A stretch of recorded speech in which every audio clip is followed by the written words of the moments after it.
भारत माँ के चरणों का वंदन करते हुए, नमन करते हुए आज की इस बाल सभा का प्रारंभ करने जा रहे हैं।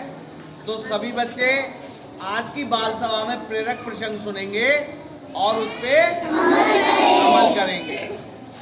आज का प्रसंग है हमारा झूठ ना बोले। क्या है प्रसंग हमारा आज का? झूठ ना बोले। तो सभी बच्चे ध्यान पूर्वक सुने। मोना एक घमंडी लड़की थी। कौन घमंडी था? मोना एक घमंडी लड़की थी। वह बड़प्पन दिखाती थी। क्या दिखाती थी? बड़प्पन दिखाती थी। इसके लिए उसे झूठ बोलना पड़ता था। बड़प्पन दिखाने के लिए क्या करना पड़ता था? उसे झूठ बोलना पड़ता था। किसी के कोई वस्तु दिखाने पर कहती, अगर कोई बच्चा उसे कोई वस्तु दिखाता था तो वो कहती छी। क्या बोलती थी? छी। ये भी कोई चीज है, मेरे पास तो इससे भी अच्छी चीज है। मेरे पास तो इससे भी अच्छी चीज है। मोना स्वयं को सबसे अच्छा मानती थी। मोना अपने आप को सबसे अच्छा मानती थी। कक्षा के सभी लड़के उसके लिए बुद्धू थे और जो उसके सहपाठी थे, जो बॉयज थे, वो क्या थे? उसके लिए वो सबको क्या समझती थी? बुद्धू समझती थी। वह सब पर रौब दिखाती रहती थी। किसी भी बच्चे का उससे बात करने का साहस नहीं होता था। एक बार रोहित एक घड़ी लाया।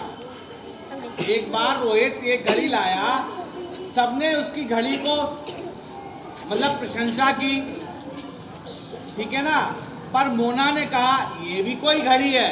उसकी जो आदत थी ना, ये भी कोई घड़ी है, मेरे पास तो इससे भी सुंदर घड़ी है। अब ट्विंकल से रहा नहीं गया। उसने कहा कहाँ है दिखाओ। जो दूसरी गर्ल्स थी उसने कहा कहाँ है दिखाइए। अब पता मोना ने क्या कहा?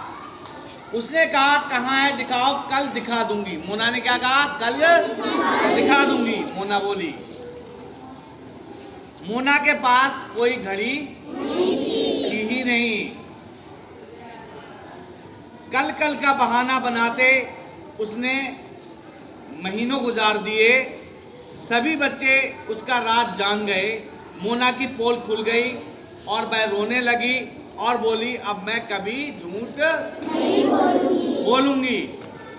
तो आपको इस प्रसंग से क्या मिलता है?